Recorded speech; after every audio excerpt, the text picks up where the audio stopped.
Olá, pessoal! Saudações científicas! Aqui quem fala é o Dr. Paulo Camelo, biomédico. Gente, hoje a gente vai abordar sobre a pesquisa científica. Eu, professor mestre, Dr. Paulo Camelo.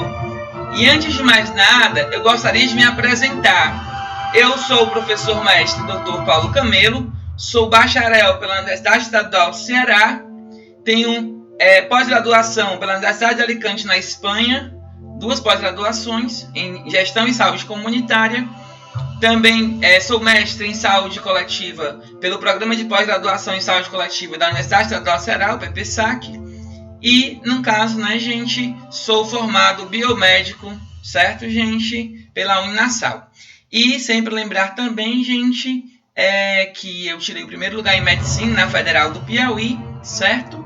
E também lembrar da minha patente, medalhas de ouro, artigos científicos internacionais publicados, livros científicos publicados, certo, gente? E premiação internacional dos Estados Unidos da América, certo? Da USP e da Unesco, nesse sentido. E agora a gente vai abordar, certo, a pesquisa científica, gente. Quando a gente fala em pesquisa científica, o que é que vocês percebem, né? A primeira coisa que a gente vai trabalhar é o método científico. Toda pesquisa científica que vocês forem realizar, elas seguem um rigoroso método científico, certo? Então, por exemplo, lá pelo século XV, XVI, né? No tempo do Renascimento, ali na França, né? Ou mesmo ali, que surgiu ali junto com os iluministas, né? No século XVIII também, teve uma grande influência dos iluministas. Então a gente pode discutir sobre a teoria da biogênese e da abiogênese. Qual a diferença, gente? Quando a gente fala sobre a teoria da biogênese, acredita-se que a matéria viva só vem a partir de matéria viva. E a abiogênese era uma teoria que dizia que a matéria viva podia surgir de matéria inanimada. Então, por exemplo, Spallanzani, né?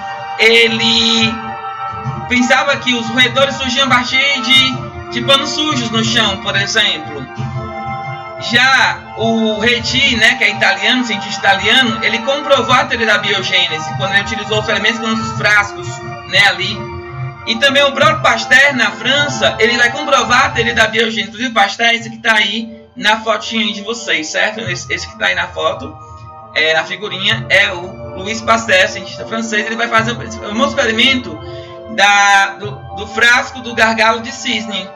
E a partir daí ele vai comprovar a teoria da biogênese, tá certo? Needham, professor Needham, ele também falava, né, no cálculo nutritivo, e falava na abiogênese. Então, o próprio Leeuwenhoek estudando também ali, né, ao microscópio. Então, se a gente perceber, desde o início da ciência, havia essa dissidência, né? Hipóteses, antíteses, né, que eram construídas e levantadas frente a uma determinada questão nesse sentido, certo? Então, todo e qualquer estudo científico, toda e qualquer pesquisa parte da pergunta-problema, parte da pergunta de partida. Nós vamos trabalhar com uma hipótese, né? E as etapas, professor, é sempre a mesma. Introdução, objetivos, método, resultados, discussão e conclusão. E sempre lembrar, gente, jamais esquecer as referências, tá certo? Nesse sentido. Quais os tipos de trabalho científico que nós vamos ter, professor? Bem, se você é graduando, você vai escrever ao final do seu período estudantil uma monografia. Se você é mestrando, ao fim você escreve uma dissertação. Se você é doutorando, ao fim você escreve uma tese.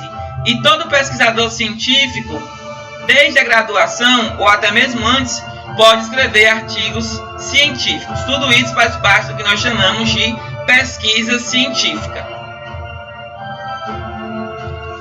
Como é que a gente começa uma pesquisa científica, professor? Primeiramente, você vai precisar de um título. Então, você vai ter um tema de pesquisa científica e você vai delimitar esse tema. Por exemplo, como tema de pesquisa científica, eu posso trabalhar com acidente vascular cerebral.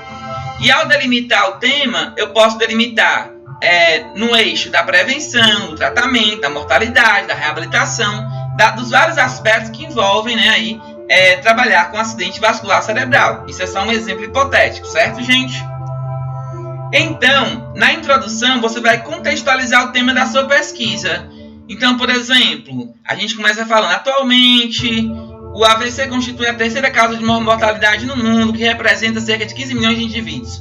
Então, você vai contextualizar o teu tema de pesquisa. Ninguém nunca começa logo definindo ou falando de algum assunto específico, mas a gente sempre começa contextualizando o tema de pesquisa, tá certo? Para só então a gente adentrar na definição e nas outras subdivisões do tema, tá certo?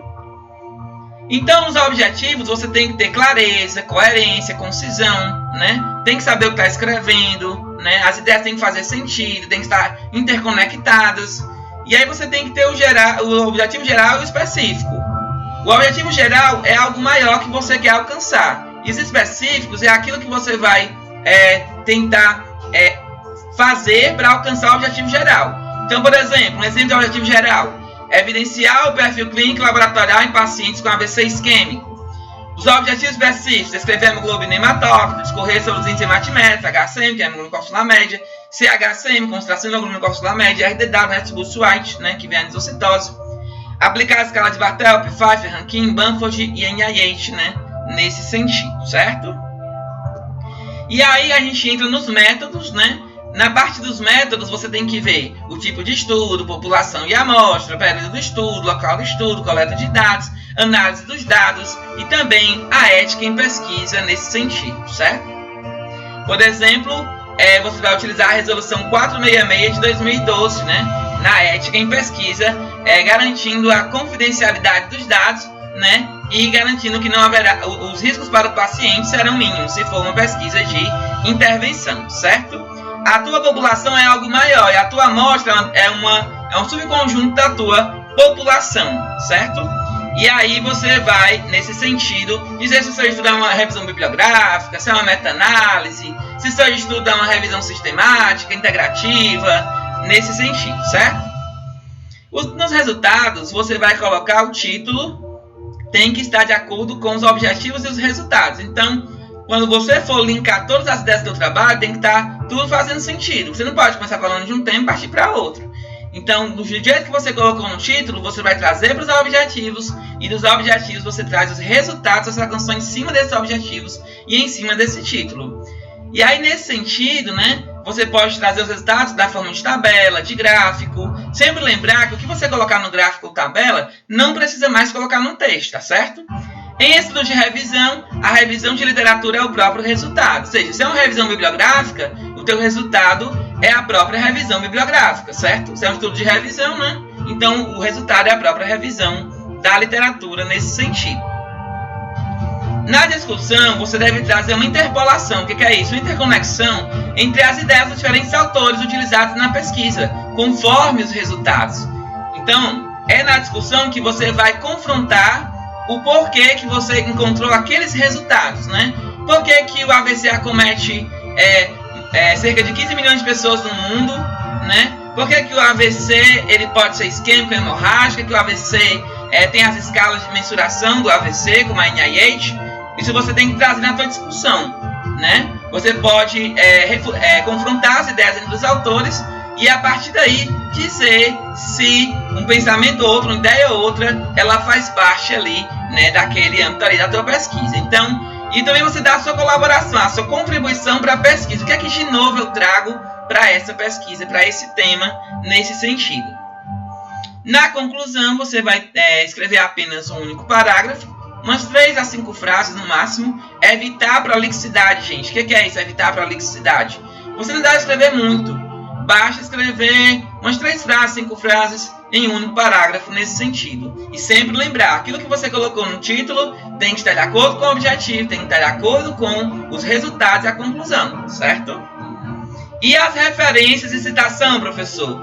As referências, você vai seguir, em citação, você segue as regras da ABNT, que é a Associação Brasileira de Normas Técnicas. E aí você vai... Hoje a gente não utiliza mais nem a PUD, né, que é a citação de citação, e nem citações diretas. É tudo... você vai tentar falar com as suas palavras indiretamente aquilo que o autor quis dizer. Então, citação direta ninguém usa mais. Você vai citar a citação indireta, que é quando você vai reelaborar as ideias dos autores. Aquilo que os autores disseram, você vai trazer com as suas próprias palavras, certo? Nesse sentido.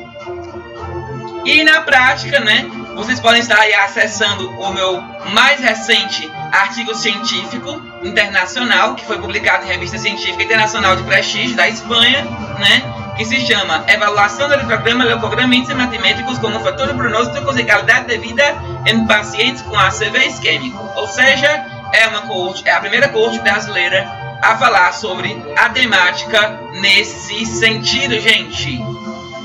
Pois bem, gente, hoje foi uma aula mais rápida, somente pra gente bombar, certo? Valeu, gente, e até a próxima. Tchau, tchau.